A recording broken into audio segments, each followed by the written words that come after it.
Viviana nos menciona que este experimento consiste en, llevó a cabo una serie de experimentos en ratones y bacterias Streptococcus. Griffith no intentaba identificar el material genético, sino en realidad trataba de desarrollar una vacuna contra la neumonía. Es correcto, sus experimentos no se enfocaron en identificar algún principio o alguna molécula, que en este caso es el DNA. Él trataba de desarrollar una vacuna. Es verdad, Itzel dice, consiste en que tenemos bacterias encapsuladas virulentas que son las que matan al organismo, pero cuando no están encapsuladas, este vive, de manera que se puede probar que hay intercambio al que se le llama transformación. Ok, ella se está refiriendo al principio transformante.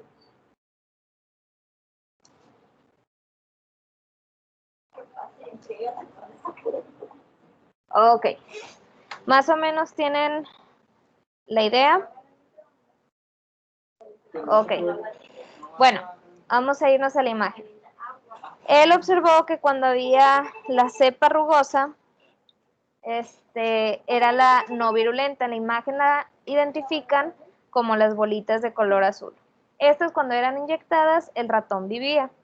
En el dado caso de que se inyectara la cepa lisa, ¿por qué era lisa? ¿Saben qué tenía de diferente este estreptococo?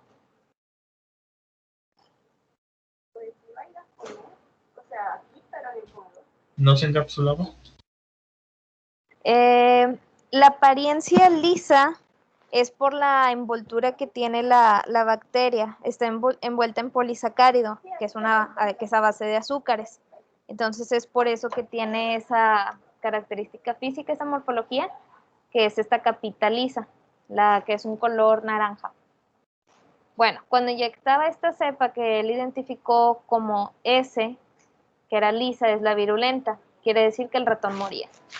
Pero se le ocurrió que al inyectar la cepa lisa muerta por calor, a lo mejor iba a funcionar como una buena vacuna.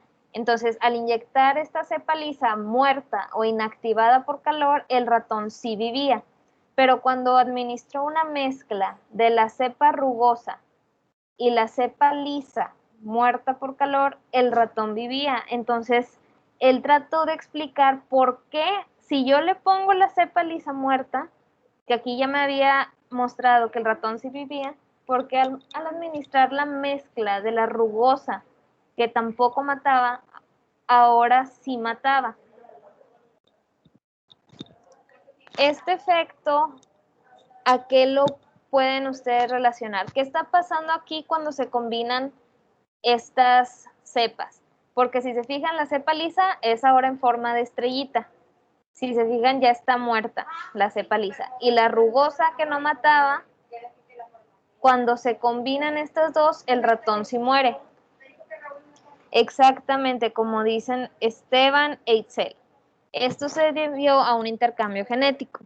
Al morirse o lisarse la cepa lisa, se liberó el ADN, se liberó el contenido genético.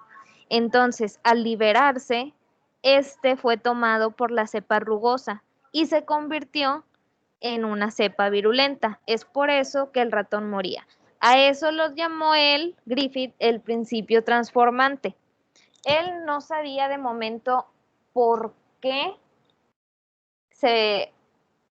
ocurría esto. Él no sabía qué era la molécula que estaba actuando dentro del principio transformador. Tiempo después ya se sabe que ese principio transformador se debió a un intercambio genético, se debió a la molécula de ADN.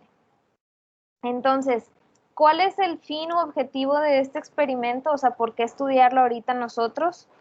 Es el ADN, es la molécula de la herencia, es la molécula donde está todo el código genético, toda la información genética que se necesita para codificar proteínas que pueden dar ciertos rasgos.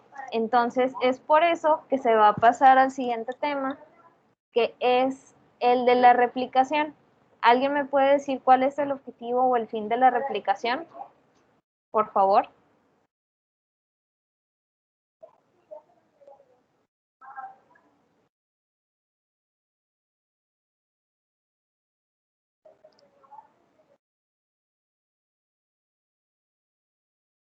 ¿Cuál es el fin de la replicación? Es algo que ya vimos en clases pasadas cuando explicamos el dogma de la biología molecular, el dogma central de la biología molecular. Ok, Vanessa dice conservar información genética. Esteban, de ADN a ARN, no, ahí hay una equivocación.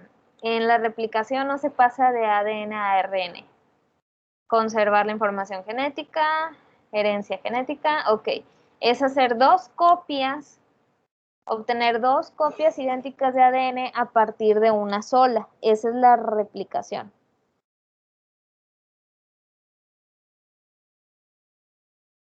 ¿Ok? Esteban, yo creo que aquí te estás confundiendo de pasar de ADN a RNA. Es transcripción, no es replicación. Replicación, vamos a relacionarlo con la palabra, pues, de donde se origina, réplica. Réplica es una copia, entonces es hacer dos moléculas de ADN a partir de una, de manera semiconservativa. Ok, entonces... Sí, pero me refiero a que el ADN o el ARN se pueden replicar, no que de ADN se pasa a ARN. Ah, ok. Bueno, sí, en el caso de los virus se puede hacer dos moléculas de RNA a partir de una, pero el proceso es un poquito diferente en virus. Pero sí. Ahorita vamos a abordar la replicación de ADN. Entonces, primero, características generales de la replicación. Dice, mediante este proceso de replicación, mediante el cual a partir de una molécula de ADN progenitora o parental se sintetiza una nueva. Entonces, de esta manera se obtienen dos moléculas de ADN hijas, idénticas. Aunque la replicación constituye el aspecto esencial del metabolismo del ADN, también se deben considerar que a partir de este mismo proceso, directa o indirectamente relacionados, la recombinación puede darse, el reordenamiento de la información genética, las mutaciones o alteraciones de las secuencias y reparación a daños o alteraciones de este DNA. Pero primero vamos a abordar la replicación. Entonces, en este cuadro, en esta imagen, se resume que de DNA, hacer dos de DNA es la replicación. En base a este proceso se pueden dar recombinaciones. Por ejemplo, cuando se está formando el bebé, al principio, al juntarse el óvulo y el espermatozoide, se da un proceso de recombinación para dar los diferentes alelos o las moléculas o el par de cromosomas que se va a tener. También, durante este proceso de replicación, la enzima principal involucrada es la DNA polimerasa. Esta DNA polimerasa también comete errores al hacer la copia del ADN y durante estos momentos de hacer errores se pueden dar mutaciones, que las mutaciones pueden ser silenciosas o en verdad sí afectar el producto. También durante este proceso de replicación hay otras enzimas u otras subenzimas que están encargadas de hacer la reparación del ADN para tratar de corregir las mutaciones que pudiesen ocurrir.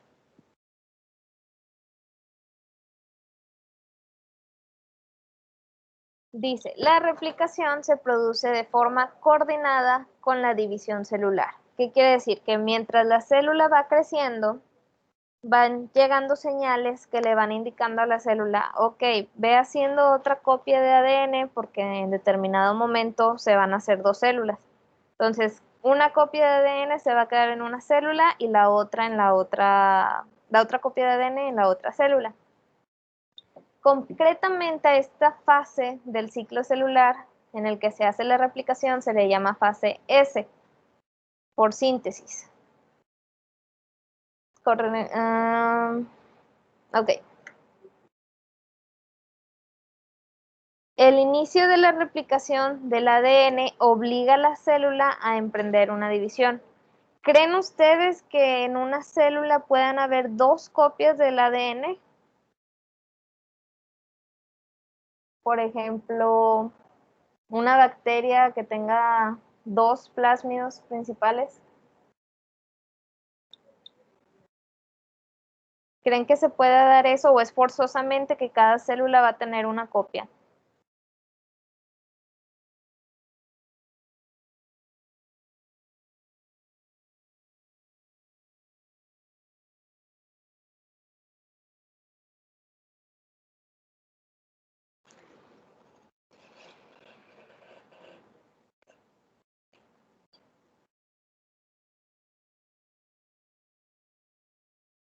Estoy haciendo una pregunta, chicos.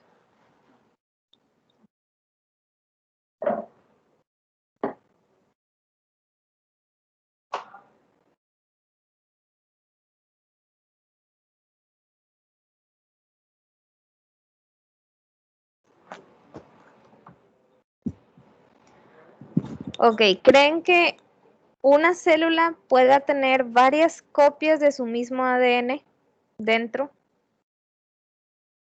¿O forzosamente se van a dividir y cada célula va a tener su copia? No, sí pueden, por ejemplo, en caso de bacterias en fisiomicrobiana, vimos que sí, algunas bacterias pueden tener más de un plásmido. Ok, pero ahí va otra pregunta. Generalmente una bacteria tiene varios plásmidos, va ganando información de otras bacterias, pero hay un plásmido que es como el principal o el original. Ok, yo estoy preguntando sobre ese plásmido general, el principal.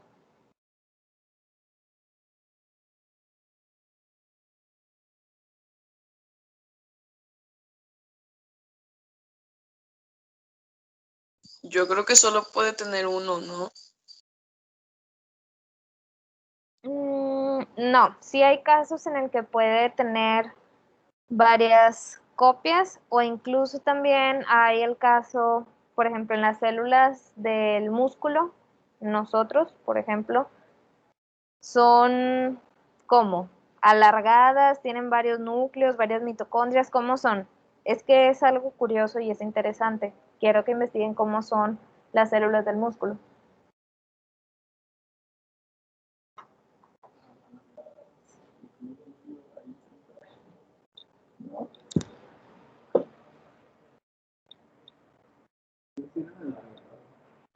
Dice, en cada célula tienes varias copias de ADN, ¿no? Por lo general, no es lo que estamos abordando. Tienes un set de cromosomas y ningún cromosoma es igual. Cuando se replican, se hacen dos copias de los sets de cromosomas, por ejemplo, en nuestro caso en eucariotas, y se dividen. Pero mi pregunta es cómo son las células de los músculos. Dicen, las células de los músculos de la espalda son alargadas. Ok, pero tienen varios núcleos, exacto, son multinucleadas. Quiere decir que una célula puede tener varias copias del ADN, pero en este caso, para que sea posible, son multinucleadas. Una célula de músculo tiene varios núcleos y varias mitocondrias. Entonces, solo para que no pensemos que forzosamente todo en la vida es una célula con un núcleo, con un solo set de cromosomas. Por ejemplo, estas células son alargadas y por lo tanto tienen una grande demanda energética, para la cual necesitan de varios núcleos y de varias mitocondrias. Solamente para que no lo aprendamos como en los libros de texto, que lo ponen así muy cuadrado, la regla muy forzada es un set de cromosomas por célula. ¿Ok? ¿Duda hasta aquí?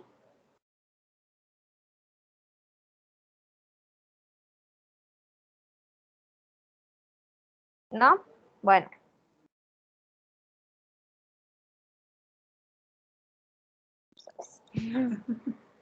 Bueno, la replicación es un proceso semiconservativo, para lo cual vamos a explicarlo primero cómo surgieron las hipótesis para llegar a este modelo. El aceptado es que es semiconservador.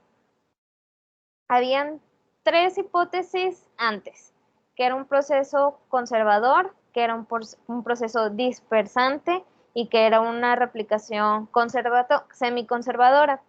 Entonces, en caso del primero, un complejo enzimático recorrería el ADN ¿Ok? Un montón de enzimas, que es el complejo enzimático, iba a ir recorriendo el ADN, reconociendo secuencias en ambas hebras, en una hebra y en la otra, para copiarlas simultáneamente.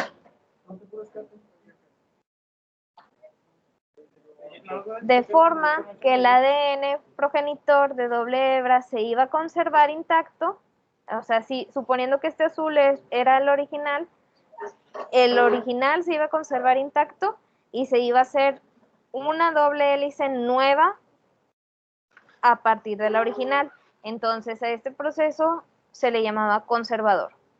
Se iba a conservar la molécula original y se iba a crear una molécula nueva. ¿Por qué creen que este modelo no fue aceptado? El modelo conservativo, la replicación conservativa. Esa era una hipótesis antes, pero hay que razonarlo, hay que pensarlo. ¿Por qué este no se aceptó? Espero la respuesta, chicos.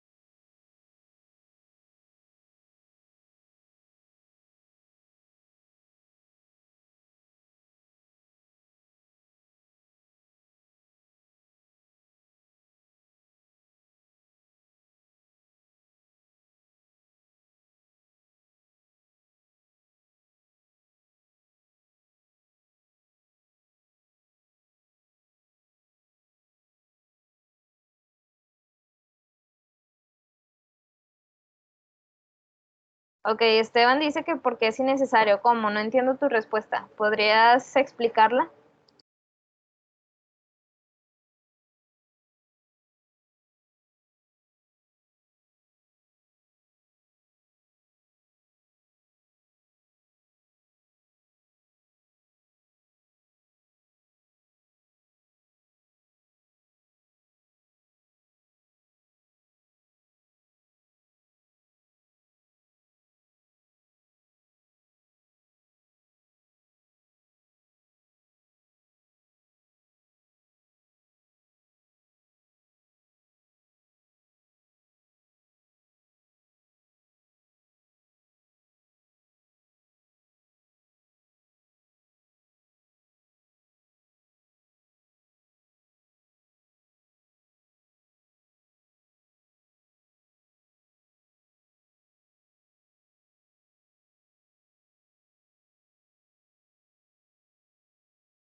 Ok, chicos.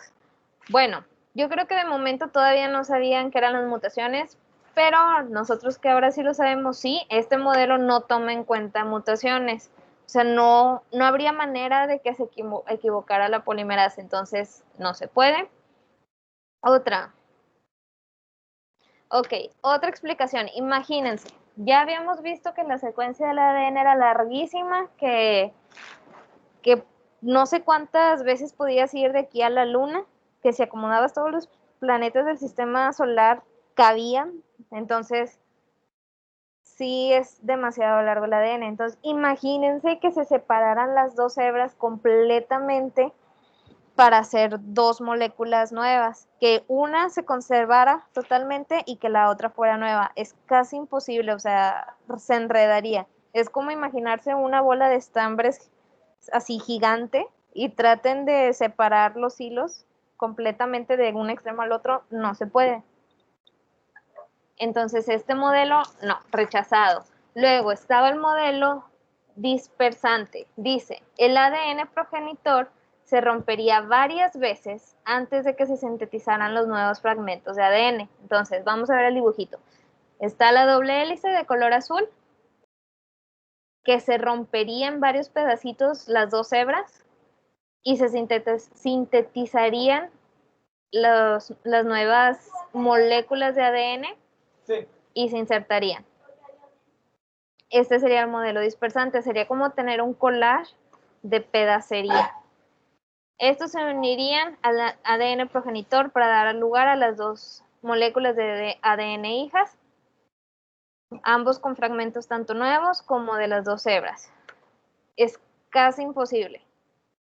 Primero, para ordenar todos los pedacitos en el orden adecuado, no sé, este modelo sería muy, muy difícil. Entonces también se rechazó el modelo dispersante y surgió el modelo semiconservador, que es el correcto, la hipótesis más aceptada de momento. No, creo que incluso ya hay pruebas que lo demuestran, ya hay experimentos que lo demostraron.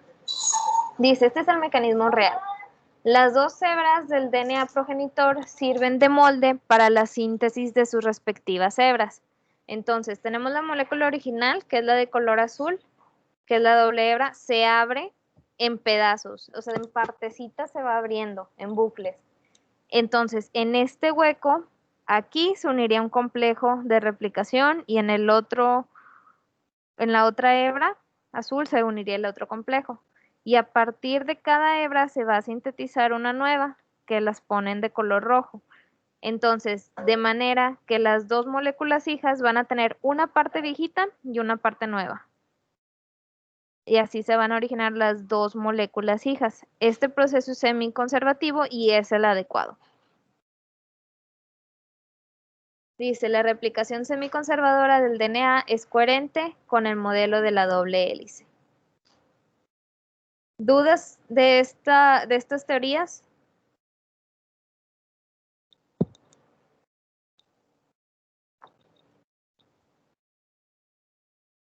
Chicos, todavía nos quedan 15 minutos de clase. Ok.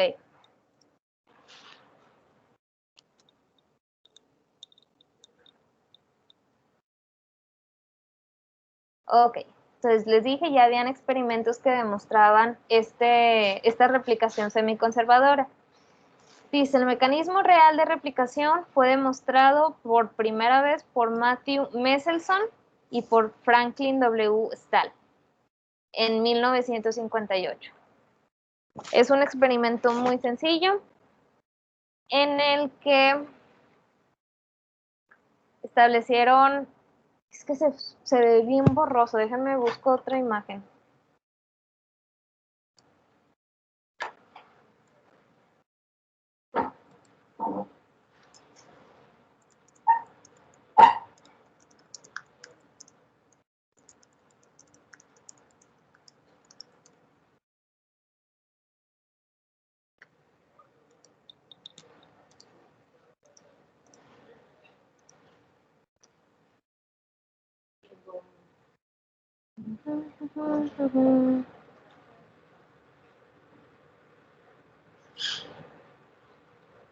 No, estos son muy sencillos.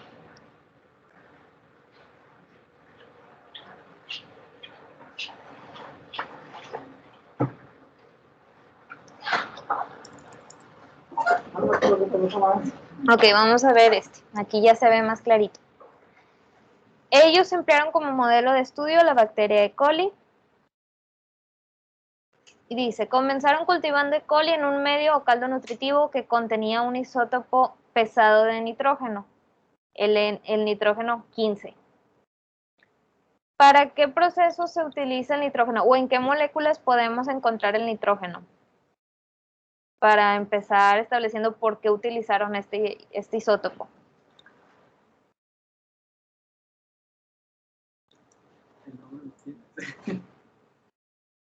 Chicos, ¿en qué molécula está el nitrógeno? Está en la molécula principal de la que estamos hablando. ¿En qué molécula?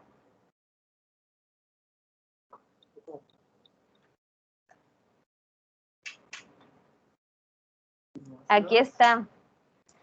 Sí, está en los aminoácidos, pero también está en los nucleótidos o los nucleótidos que forman el ADN. Entonces, esta es una versión pesada.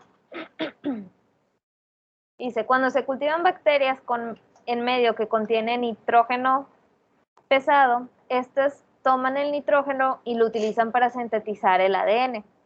Ok. Después, pasando varias generaciones que crecieron con medio rico en nitrógeno pesado, van a tener en su ADN, en todas sus bases nitrogenadas, dicho nitrógeno.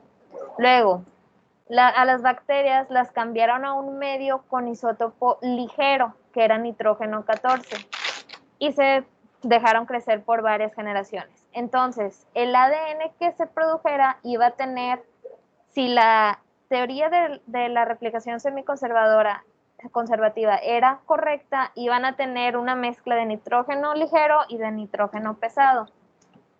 Entonces, dice, Michelson y Stahl conocían la frecuencia con la que las células de E. coli se dividían, por lo que pudieron recolectar pequeñas muestras de cada generación para hacer una extracción de ADN, purificarla y luego medirlo por densidad. Entonces, se iba a ver una banda de células de ADN con nitrógeno pesado y otra banda de DNA con nitrógeno ligero por medio de densidad. Entonces, en este experimento, ellos vieron, ya sabían qué tanto tiempo se tardaba la bacteria en duplicarse, en replicarse. Entonces, en esta figura podemos ver cómo avanza el tiempo en minutos 0, 20, 40, 60, 80 minutos y las bandas que se debieron de haber observado. En el tiempo 0 habían utilizado E. coli con nitrógeno pesado, entonces iba a haber una banda abajo, indicando que era puro ADN con nitrógeno pesado. A los 20 minutos se iba a observar una banda en 100% intermedia. Todavía no era tenía nitrógeno pesado y nitrógeno ligero. Si se fijan, ya iba a haber una mezcla. A los 40 minutos se observa una banda en nitrógeno pesado y en nitrógeno ligero. ¿Qué quiere decir esto? Que ya se observasen dos bandas. Tomando en cuenta que la bacteria E. coli se tarda en replicarse, en hacerse dos bacterias en 20 minutos, a partir de una.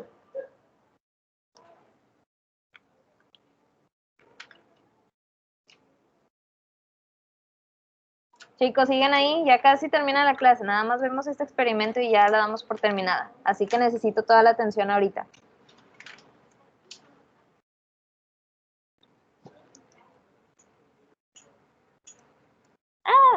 ¿Cómo se mueve esto?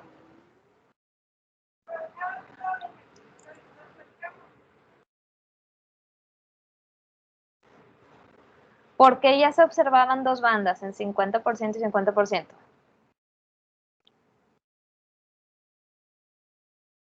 Sí, ya a partir de ahora era un medio con solo nitrógeno ligero.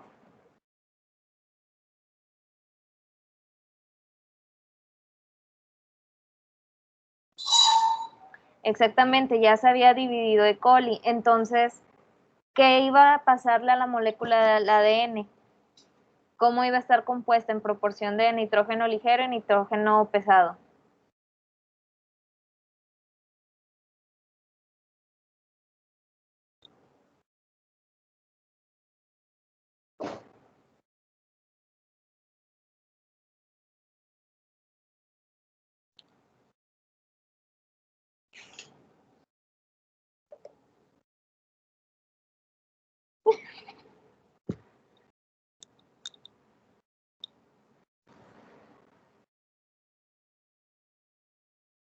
A ver, aquí su compañero Luis ya participó, necesito que los demás participen. ¿Por qué ya hay dos bandas con un nitrógeno ligero y nitrógeno pesado? ¿Qué quiere decir que existieran estas dos bandas?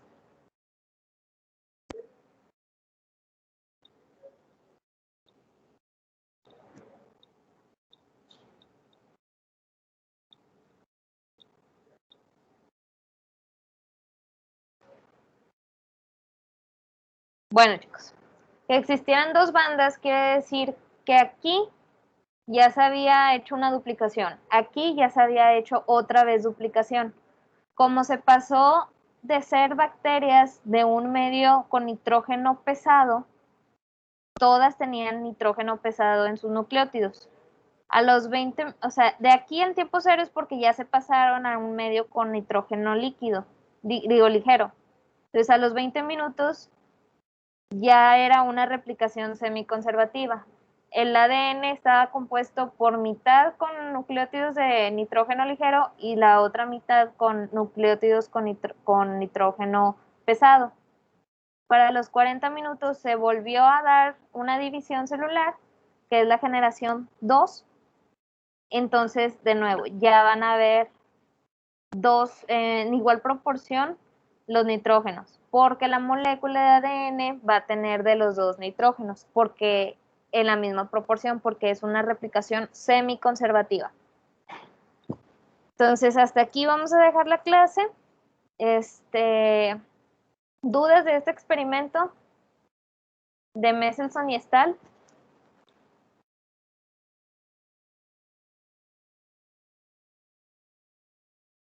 ¿No, chicos?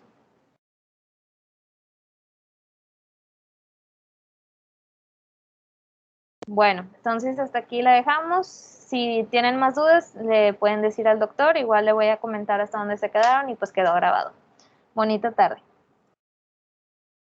Gracias, maestra.